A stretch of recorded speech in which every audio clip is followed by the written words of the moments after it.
Hello दोस्तों, नमः शिवाय।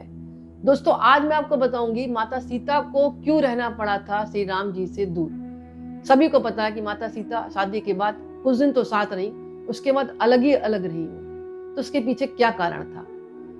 कथा के अनुसार कहा जाता है कि एक बार सीता जी अपनी सहेलियों के साथ जनक जी के महल के बगीचे में मनोरंजन के लिए गई।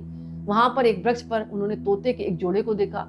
दोनों आपस में बातें कर रहे थे। एक ने कहा कि अयोध्या में एक सुंदर प्रतापी कुमार है जिनका नाम श्री राम है, उनसे सीता जी का विवाह होगा। श्री राम 11,000 वर्षों तक इस धरती पर राज्य करेंगे। सीता जी और राम दोनों एक दूसरे के जीवन साथी की तरह इस धरती पर सुख से जीवन बिताएंगे। सीता ने अपना नाम सुना तो दोनों पक्षियों की बात गौर से सुनने लगी। उन्हें अपने जीवन के बारे में और बातें सुनने की इच्छा हुई, तो वो सखी सहेलियों से कहकर उन दोनों पक्षियों के पास जाकर खड़ी हो गई। एक तरह से उन पक्षियों को पकड़वा लिया। सीता जी ने उन्हें प्यार से सहलाया और कहा, भय मत करो, तुम बड़ी अच्छी बातें करते हो। ये बताओ, ये ज्ञान तुम्हें कहाँ से मिला? मुझसे डरने की तुम्हें कोई जरूरत नहीं है। दोनों का डर समाप्त हुआ। वे समझ गए कि वह स्वयं सीता है। दोनों ने बताया कि वाल्मीकि नाम के एक महर्षि ने, वे उनके आश्रम में ही रहते थे और वाल्मीकि रोज श्री राम और सीता माता के जीवन की चर्चा करते थे। उन्होंने वहीं से ये सब सुना है और अब उनको कंठस्थ हो गया है। सीता जी ने उनसे पूछा, उस तोते से कहा, सीता जी ने उस तोते से पूछा तो तोते ने कहा, दशरथ पुत्र श्री राम शिव का धनुष भंग करेंगे और सीता जी उन्हें पति के रूप में स्वीकार करेंगी। तीनों लोकों में यह अद्भुत जोड़ी बनेगी। सीता जी पूछती जाती हैं और तोता उनका उत्तर देता जाता है। दोनों थक गए। उन्होंने सीता जी से कहा, यह कथा बहुत विस्तृत है, कई माह लगेंगे सुनने में। दोनों उड़ने को तैयार हो गए। ये देखकर सीता जी ने कहा, तुमने मेरे भावी पति के बारे में बताया, उनके बारे में बड़ी जिज्ञासा हो रही है मुझे। जब तक श्री राम आकर मेरा वरण नहीं करते, मेरे महल में तुम आराम से रहकर सुख भोगो। तोती ने कहा, देवी, हम वन के प्राणी हैं, पेड़ों पर रहते हैं और चारों तरफ घूमते हैं, हम एक जगह नहीं बैठ सकते। मैं गर्भवती भी हूँ, मुझे घोंसले में जाकर अपने बच्चों को जन्म देना है।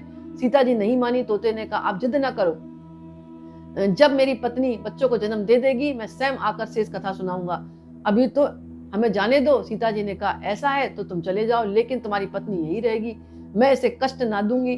तोते की पत्नी से तोते को पत्नी से बहुत ज्यादा प्रेम था, क्योंकि सीता जी ने उसको रख लिया। कहते, मैं कष्ट नहीं दूंगी, खाने पीना सब दूंगी, लेकिन रहेगी मेरे पास। वह अकेला जाने को तैयार नहीं था। तब तोते को लगा कि वह सीता के चंगुल से मुक्त नहीं हो सकता, तो विलाप करने लगा। मुनियों ने सत्य कहा, मौन रहना चाहिए। यदि हम कथा ना कहते तो मुक्त हो जाते। ये बात कौन सोच रहा है? वो तोता सोच रहा है कि ऋषि मुनि सही कहते हैं कि हमें ज्यादा किसी के सामने सत्य बात नहीं बोलनी चाहिए। अगर हम ना बोलते, चुप रहते, तो आज ये दिन हमें देखने को नहीं मिलते। माता सीता मेरी जो तोता की पत्नी थी ना, वो सोच रहा है इस बात को कि अपने पास ना रखती। तोती अपने पति से विच्छेद सहन नहीं कर पा रही थी, तो उसने सीता जी को कहा, आप मुझे पति से अलग ना करें, मैं आपको साफ दे दूंगी। सीता जी हंसने लगी। उन्होंने कहा, साफ देना तो दे दो, राजकुमारी को पक्षी के सांप से क्या बिगड़ेगा? तोती ने साफ दिया, एक गर्भवती को जिस तरह तुम उसके पति से दूर कर रही हो, उसी तरह तुम जब गर्भवती रहोगी तो तुम्हारा पति से बिच्छो हो जाएगा। और साफ देकर तोती ने प्राण त्याग दिए। कितनी बड़ी घटना हो गई, देख लें आप। वही का श्राप जो था ना, पत्नी को मरता देखकर तोता क्रोध में बोला, अपनी पत्नी के वचन सत्य करने के लिए मैं ईश्वर से प्रसन्न होकर श्री राम के नगर में जन्म लूंगा और अपनी पत्नी का साप सत्य कराने का माध्यम बनूंगा।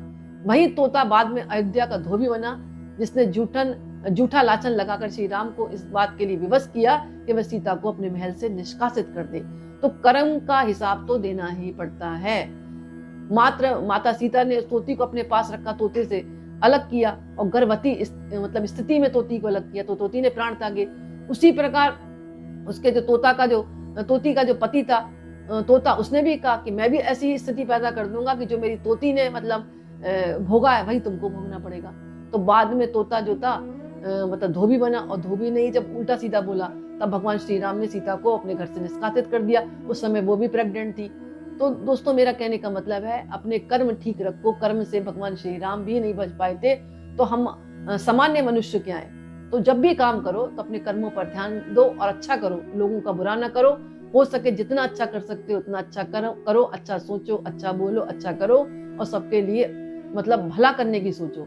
अगर गलत करोगे तो रिजल्ट आज नहीं, आपको मिलेगा ही। जब भी मिलेगा तो वही रिजल्ट मिलेगा जो तुमने दूसरों के साथ किया है। तो दोस्तों, छोटा सा वीडियो था, मुझे आशा है कि आपको पसंद आया होगा। ये बात समझ में भी आई होगी कि माता सीता को आखिर श्री राम से दूर रहना क्यों पड़ा।